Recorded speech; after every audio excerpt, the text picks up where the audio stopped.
Bom dia, Paulo César. Bom dia, Karina, para você, para quem está com a gente nessa sexta-feira. Pois é, será que era o momento desse aumento de fato acontecer lá na Câmara?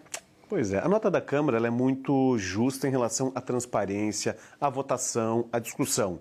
Mas quando a gente fala do momento que São José vive, talvez a gente precisava refletir um pouco mais. Em especial porque, embora a gente tenha recordes de devolução nesse momento da Câmara de Vereadores, Karina, a gente tem um momento que o município sofre.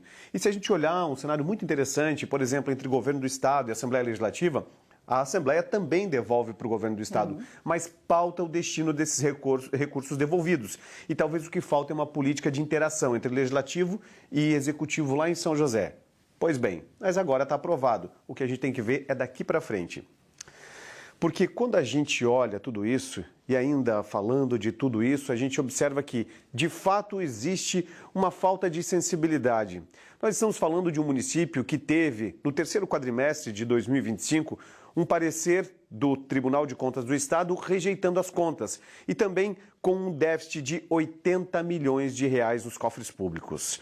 É reconhecível que o Legislativo devolveu milhões para o município, para o Poder Executivo, também investir em outras áreas. Mas a gente tem que observar que o município enfrenta um momento de discussão de greve, em que os servidores do Poder Executivo retornaram às atividades por força de decisão judicial, onde a exigência era que 80% dos funcionários voltassem ao trabalho, para não terem ainda mais prejuízos do que aqueles descontados das folhas.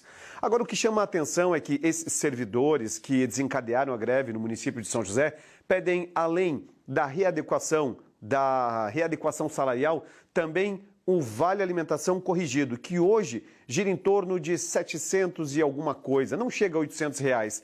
Exatamente o valor condizente com o reajuste proposto para servidores da Câmara de Vereadores. Por que para o Legislativo tudo e por que para o Executivo nada? Muitas vezes, se a gente olhar os servidores do Legislativo, eles ficam em seus gabinetes, trabalhos externos, mas eles podem, inclusive, selecionar aquilo que fazem ou não fazem e, muitas vezes, inclusive, no atendimento às pessoas. Agora, quando a gente vai num posto de saúde, o servidor ali ele não tem escolha.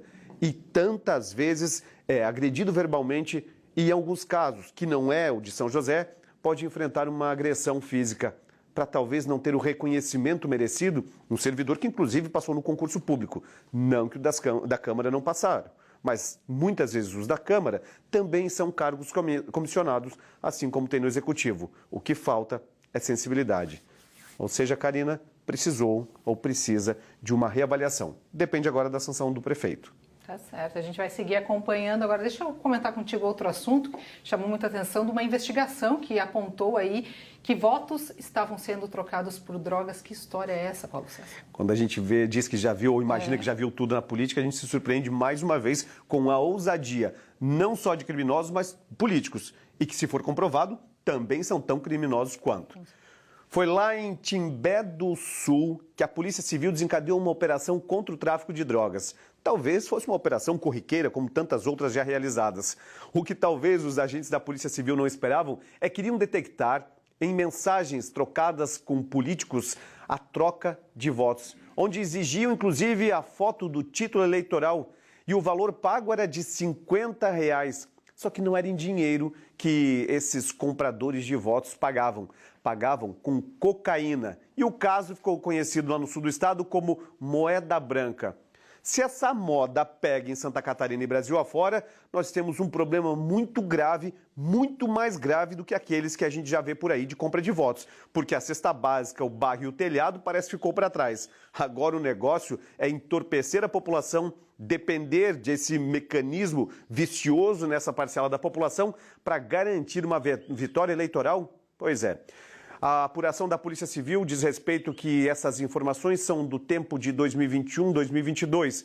E se de fato esse candidato ou então candidato venceu as eleições e entrar numa investigação, ele pode ter problemas sérios e responder quanto a isso. E olha, numa análise mais profunda, poderia inclusive perder o mandato. Agora, naturalmente, o que a gente tem que levar em consideração é que, como foi 2021-22, tudo indica que esse fator diz respeito à eleição de 2020, quando foi a eleição municipal.